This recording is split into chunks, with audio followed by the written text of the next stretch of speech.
اس کا دیباچہ بڑا وقت زیر بحث رہا، ڈسکشن میں رہا، اور ہم لوگوں کے لیے یعنی ہم بعد کے لکھنے والوں کے لیے اس لیے بھی ضروری ہے کہ ہمیں یہ سمجھنا ضروری ہے کہ کیا خیالات سے لکھنے والے تھے، کس دور سے وہ گزرا، اور ہر لحاظ سے، موضوع کے لحاظ سے بھی اور تکنیک کے لحاظ سے بھی، جیسے کسی بھی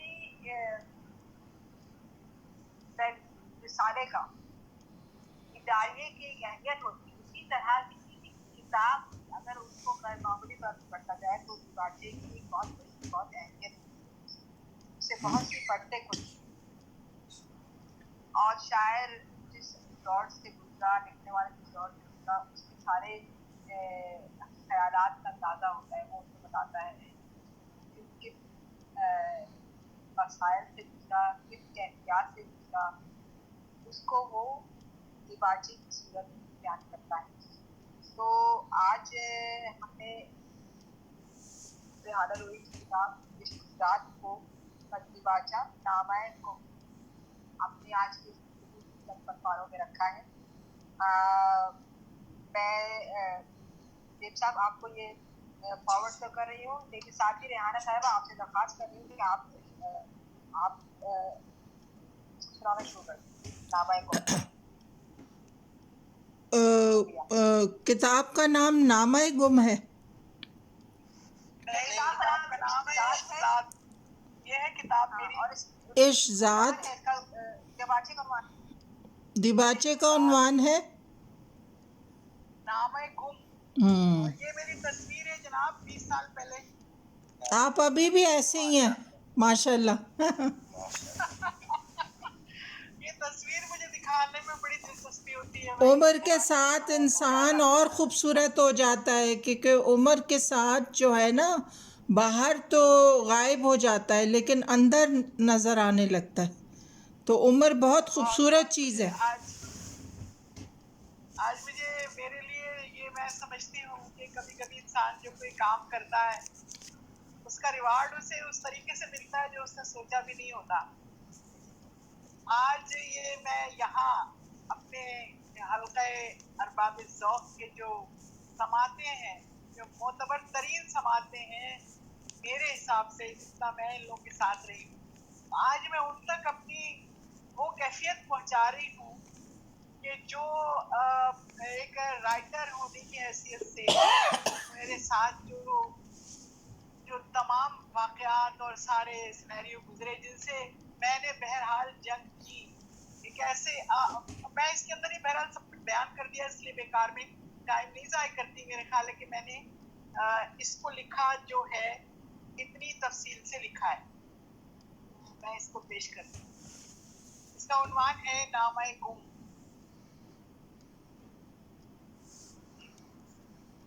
میری آواز آ رہی ہے آپ لوگوں کو؟ جی آ رہی ہے۔ نامہ گم۔ سفر سخن کی طویل اور صبر آزما مسافت سے گزر کر اس مجموعہ حیرانی تک پہنچنا خواب سا لگتا ہے، مگر یہ وہ خواب نہیں ہے جو بند آنکھوں سے شروع ہو کر بند آنکھوں پر ختم ہو جاتا ہے۔ یہ وہ خواب ہے جو آنکھ کھلنے پر شروع ہوتا ہے۔ یہ وہ خواب ہے جو آنکھ کھلنے پر شروع ہوتا ہے۔ پہلی صورت میں آنکھ کھلتے ہی تعبیر کا دھڑکا لگ جاتا ہے، دوسری صورت میں خواہش تعبیر خلوت جام وحشت دل بن کر دھڑکنے لگتا ہے، پھر لہو میں ڈوبی ہوئی یہ آگ اتنی شدید ہوتی ہے کہ تمام عمر کی نیندیں رت جگہ بن جاتی ہیں۔ تب جاگتے لمحوں کی یہ تنہائی کسی پہلو ایک ذرا چین لینے کی طلب میں کبھی قیس کو جلتے صحرا میں خاک اڑانے پر مجبور کرتی ہے، تو کبھی دشت کو غالب کے گھر کا آنگن کر دیتی ہے، کبھی میر کو اپنے دل و جاں میں دھواں کرتی ہے، تو کبھی فرہاد کے سر میں پہاڑوں سے نہر نکالنے کا سودا ڈالتی ہے، کبھی سسی کو کچے گھڑے پر دریا پار کرنے کا قلندری عزم ودیعت کرتی ہے، تو کبھی ریحانہ روحی کو عشق ذات کے تخلیقی عشق کا پیغمبری حوصلہ۔ دراصل اسی وحشت دل کا نام ہے عشق ذات، اسی وحشت دل کا نام ہے عشق ذات۔ شاعری میری عشق ذات ہے۔ اگر شعر و سخن سے میرا عشق کا رشتہ نہ ہوتا تو یہ کتاب ہرگز آپ کے ہاتھوں میں نہ ہوتی، کہ جنون عشق میں سنچاک ہونا پڑتا ہے، اس انتہا کے لیے خاک ہونا پڑتا ہے، اور خاک ہو جانا اتنا آسان نہیں ہے۔ جبھی تو اس دشت سخنوری میں کسی کو سرخ روئی کا ہنر ہاتھ لگتا ہے، ورنہ زیادہ تر تو اس صحرائے عشق میں خس و خاشاک ہو جاتے ہیں۔ کیا خبر میں بھی؟ میرے خاک ہو جانے کی یہ داستان میری عمر کے 30 سال سے آغاز ہوتی ہے، جب میری ماں مر گئی۔ زندگی کے جتنے رنگ میرے پروں پر بکھرے ہوئے ہیں، اس کے سامنے قوس قزح کی سترنگی بھی ماند ہے۔ میرے کسی شعر سے سرسری مت گزریے گا، کہ میری ساری شاعری میرے رچے ہوئے شعور کی گداز نیرنگی ہے۔ میرے اندر جو وحشتیں ہیں، جو اضطراب ہے، اس نے مجھے درد مندی کے اس درجے پر فائز کر رکھا ہے جو میرے ادراک سے بھی آگے کی منزل ہے، جو میرے بس سے باہر کا اختیار ہے۔ اپنے جتنے دکھ، جتنی خوشیاں، جتنی محبتیں، جتنے غصے، جتنے خواب میں نے زندہ تجربے سے گزر کر لکھے ہیں، سب آئینے کی طرح سچے، شفاف اور کھرے ہیں۔ میں جب جہاں کہیں احساس، تخیل یا مجسم کسی ماورائے عقل حادثے سے گزری ہوں، میں نے اسے پوری دیانت کے ساتھ بغیر کسی اندیشہ زیاں کے لکھا ہے، کہ سچے ادیب کی ذمہ داری سوا ہے۔ عورت ہونے کے ناطے بعض معاشرتی جکڑ بندیوں کے باوجود میں نے کہیں ایک لفظ پر بھی کمپرومائز نہیں کیا۔ یہی سپاکی میری شاعری کا گلیمر ہے۔ اگر ہم حروف لکھنے والے جھوٹ کی جادوگری کا طلسم چاک کر کے اس ہمہ جہت زندگی کی زندہ اور سچی تصویر اپنے فن پاروں میں تاریخ نہ کرتے تو درباری مورخ اس دنیا کو زندگی کا اصل چہرہ دیکھنے سے محروم ہی رکھتے۔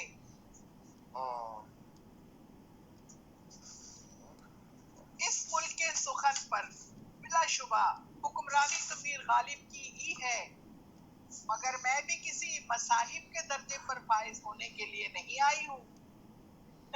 صاحب صدر آپ کی توجہ چاہتے ہیں اس تعلی پر، کہ اس ملک کے سخن پر بلا شبہ حکمرانی تو میر غالب ہی کی ہے، مگر میں بھی کسی مصاحب کے درجے پر فائز ہونے نہیں آئی ہوں، بلکہ میں تو ان حکمرانوں کی ولی عہدی کی امیدوار ہوں۔ بلکہ میں تو ان حکمرانوں کی ولی عہدی کی امیدوار ہوں، اور یہ طلب کسی رو رعایت سے نہیں بلکہ میرٹ پر ہے، کہ آخر میر غالب بھی میرے جیسے ہی عام انسان ٹھہرتے ہیں، تو بھلا اگر میں بھی غالباً ہونے کا خواب شرمندہ تعبیر کرنے کی خود میں لگی ہوئی ہوں، تو اس میں تعلی کیا ہے؟ غالباً کا لفظ کیا یہ طلب کسی رو رعایت سے نہیں بلکہ میرٹ ہے کہ آخر میر و غالب بھی میرے جیسے ہی عام انسان ٹھہرتے ہیں، تو بھلا اگر میں بھی غالباً ہونے کا خواب شرمندہ تعبیر کرنے کی دھن میں لگی ہوئی ہوں، تو اس میں تعلی کیا ہے؟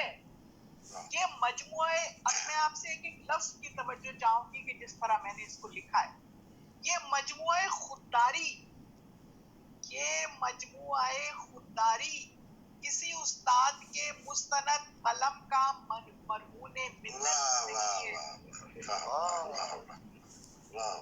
یہ مجموعہ خودداری کسی استاد کے مستند قلم کا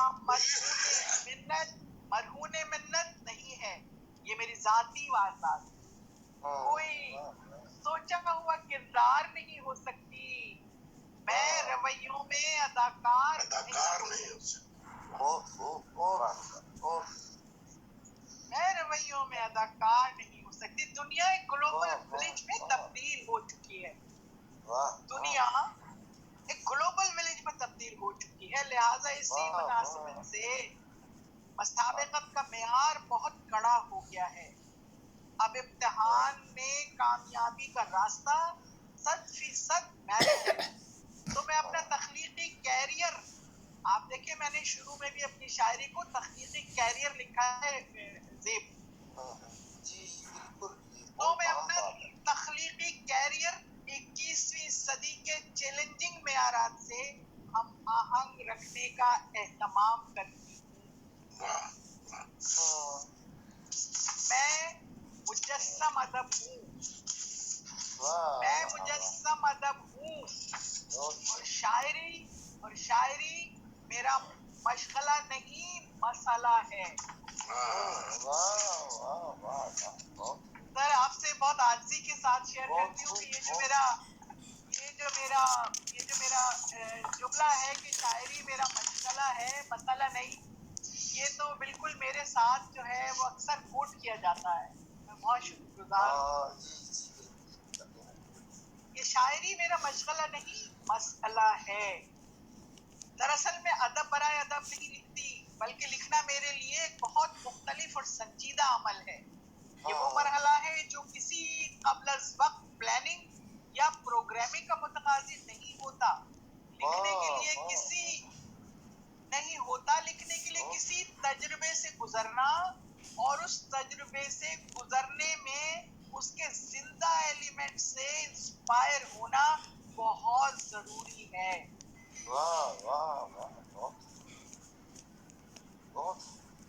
بہت ضروری ہے۔ پھر جو کچھ لکھنا ہے وہ اپنے اظہار میں کیا وسعت مانگتا ہے، اس کی کیا قیود ہے، یہ سب کچھ اپنے آپ متعین ہوتا ہے، سب کچھ اپنے آپ متعین ہوتا ہے۔ اب یہ لکھنے والے کے ٹیلنٹ پر منحصر ہے کہ وہ اس آزاد سے کیسے نبرد آزما ہوتا ہے۔ تو شاعری ایک منظم آرگنائزیشن ہے، شاعری ایک منظم آرگنائزیشن ہے۔ اس میں بحریں زبان کے قوانین، بیان کے دستور، اوزان کے میزان، اس میں بحریں زبان کے قوانین، بیان کے دستور اور اوزان کے میزان، روایت کی پاسداری اور عروض کے جھمیلے موجود ہیں۔ عروض کے جھمیلے موجود ہیں جن سے لڑتے لڑتے تخلیق کی اصل روح مجروح ہونے لگتی ہے۔ ان اصولوں میں ہمارے زمانے کے مطابق کچھ نرمی ضروری ہے۔ دیکھیں میں کب سے یہ بات کہہ رہی ہوں، کب سے میں اس جدیدیت کا علم بلند کیے ہوئے ہوں، چینج چاہیے جی۔ ان اصولوں میں ہمارے زمانے کے مطابق کچھ نرمی، اس ضمن میں آپ مجھے باغی شاعرہ کہہ سکتے ہیں، اس ضمن میں آپ مجھے باغی شاعرہ کہہ سکتے ہیں۔ بہت سی ایسی جگہوں پر جہاں سوچنے سمجھنے اور تبدیلی کی گنجائش موجود ہو، میں اپنے فیصلے کر لیتی ہوں۔ میں بہت احترام کے ساتھ بہت سی مروجہ باتوں سے منکر ہوں، جس طرح ہمارے خدمت، دیکھیے اب ایک بہت بہت امپورٹنٹ میں نے بات یہ شروع کی ہے کہ جس طرح ہمارے قدماء نے تمام قوانین و ضوابط اپنی ریاست اور اپنے زمانے کے تجربوں سے گزر کر مروج کیے، رائٹ؟ جس طرح ہمارے قدماء نے تمام قوانین و ضوابط اپنی ریاست اور اپنے زمانے کے تجربوں سے گزر کر مروج کیے، یعنی کہ انہوں نے جو 19ویں صدی میں لکھا وہ 21ویں صدی میں نہیں لکھا جا سکتا۔ قواعد و ضوابط اپنی ریاست اور اپنے زمانے کے تجربوں سے گزر کر مروج کیے، ہم بھی اپنے نئے تجربے کو بنیاد بنا کر آنے والی نسلوں کے لیے نئے قوانین مرتب کر سکتے ہیں، نئے قوانین مرتب کر سکتے ہیں۔ اس کا مطلب یہ نہیں کہ میں روایت ہی کی منکر ہوں، ایسا نہیں ہے۔ میرے پاس روایت کا احترام بہت ہے، میں سمجھتی ہوں کہ ہم روایت سے جڑ کر ہی تخلیق کے نئے اور خوبصورت آسمان دریافت کر سکتے ہیں۔ دراصل جدیدیت اور روایت کے درمیان کا راستہ ہی شاعری کو جمالیات کی منزل تک لے جاتا ہے۔ بے تحاشا دھوم دھڑکا شور اور غیر ضروری چیخ و پکار مجھے سمن اچھی نہیں لگتی۔ بے تحاشا دھوم دھڑکا شور اور غیر ضروری چیخ و پکار مجھے تمن اچھی نہیں لگتی۔ یہی وجہ ہے کہ موضوعاتی شاعری بھی میری پسندیدہ فیلڈ نہیں ہے۔ میں نے کہا نا کہ کسی بھی نظریے کے زندہ میں مقید ہونا میرے لیے ممکن ہی نہیں ہے۔ کسی بھی نظریے کے زندہ میں مقید ہونا میرے لیے ممکن ہی نہیں ہے۔ اپنی ذات کو کسی کے حکم کی تعمیل میں صرف کر دینا میرے لیے مسلوب ہو جانے کے مترادف ہے۔ لہٰذا میں نے جب بھی کبھی حالات حاضرہ کو موضوع بنایا ہے تو اسے اشتہار بنانے سے گریز کیا ہے۔ میں نے ہر مضمون آفاقی جہتوں سے ہم آہنگ کر کے اس کا تجزیہ کرنے کے بعد لکھا ہے۔ ایسی تحریر، اور اب یہ بہت امپورٹنٹ لائن ہے، توجہ چاہوں گی آپ سب، ایسی تحریر جو وقت گزرنے پر اپنی تاثیر کھو بیٹھے، ایسا قصیدہ جو دوستی ختم ہونے پر شرمندگی میں تبدیل ہو جائے، میں اس کی متحمل ہو ہی نہیں سکتی۔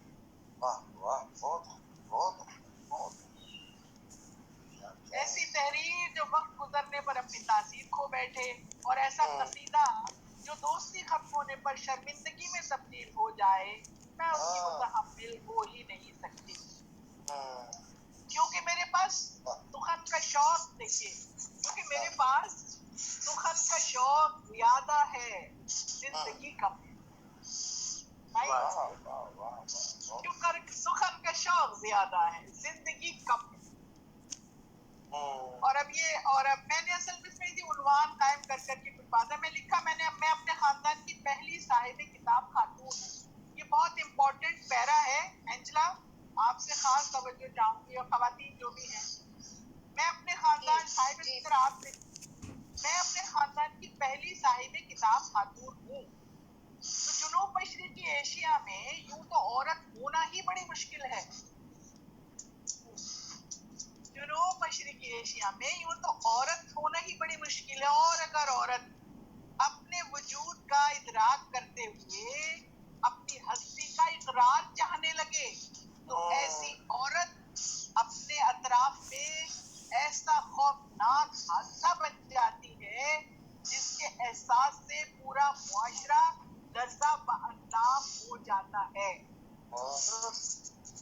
یہ کسی کا ساؤنڈ آ رہا ہے بار بار سوں سوں کر کے۔ کسی کا ساؤنڈ آ رہا ہے، ہاں کچھ آ رہا ہے۔ جنوب مشرقی ایشیا میں یوں تو عورت ہونا ہی بڑی مشکل ہے، اور اگر عورت اپنے وجود کا ادراک کرتے ہوئے اپنی ہستی کا اقرار چاہنے لگے تو ایسی عورت اپنے اطراف میں ایسا خوفناک حادثہ بن جاتی ہے جس کے احساس سے پورا معاشرہ لرزہ باندام ہو جاتا ہے۔ یہ وہ خاندان ہیں یہ وہ خاندان ہے جہاں لڑکیوں کے لیے گھر کا کوئی دروازہ باہر کی طرف نہیں کھلتا. یہ وہ خاندان ہے جہاں کی لڑکیوں کے لیے گھر کا کوئی دروازہ باہر کی طرف نہیں کھلتا اور جہاں گھر کی دیواروں میں اینٹوں کی جگہ عورتیں چنی جاتی ہیں. جہاں 21ویں صدی شکریہ جہاں 21ویں صدی بھی ماں قبل میں سانس لیتی ہے. جہاں 21ویں صدی بھی ماں قبل میں سانس لیتی ہے اور سانس لیتے ہوئے زندہ میں عمر قاد. اب یہ دیکھیے گا ذرا کہ سانس لیتے ہوئے اس زندہ میں عمر قید کاٹنے والی عورتوں میں سے اپنے خاندان کی میں پہلی لڑکی ہوں جو اس خوریز جومکھی سے زندہ بچ کر نکل آئی ہے.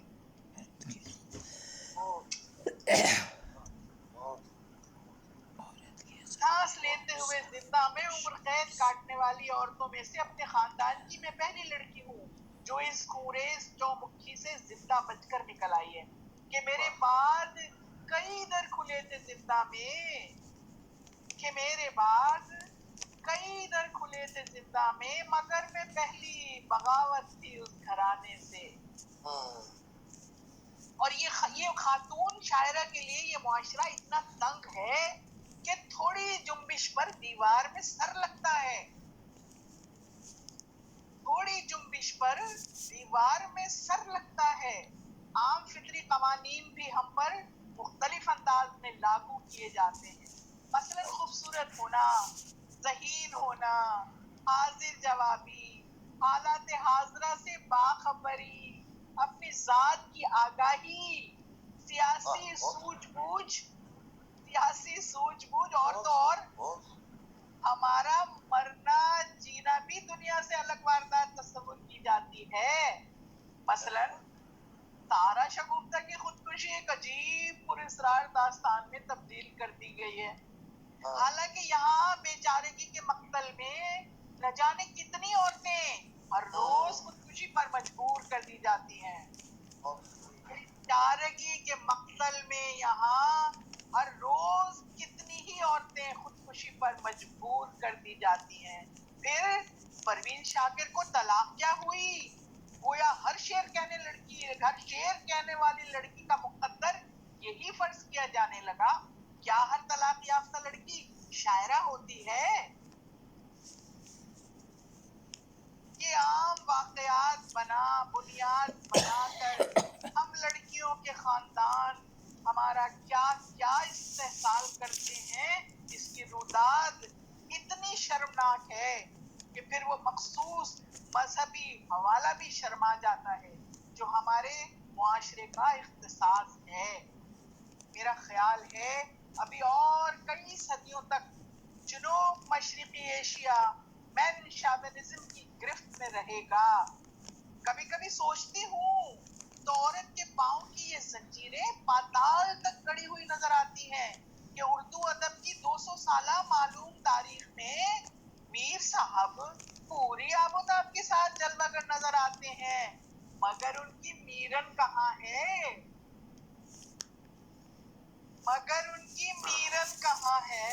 اور غالب یہ ہر جا موجود ہیں تو ان کی غالباً کیوں نہیں ہے؟ ان کی غالباً کہاں ہے؟ یہ احتساب کس پر قرض ہے؟ یہ احتساب کس پر قرض ہے اور یہ خون بہا کس پر واجب ہے؟ اچھا اب یہ تھوڑے سے ذاتی ایک صفحہ ہے، میں اسے چھوڑ دیتی ہوں. جو میں بات کرنا چاہ رہی ہوں میں وہی کرتی ہوں کہ ایک شاعر اور میرے ابو بھی آپ کو پتہ ہی ہے کہ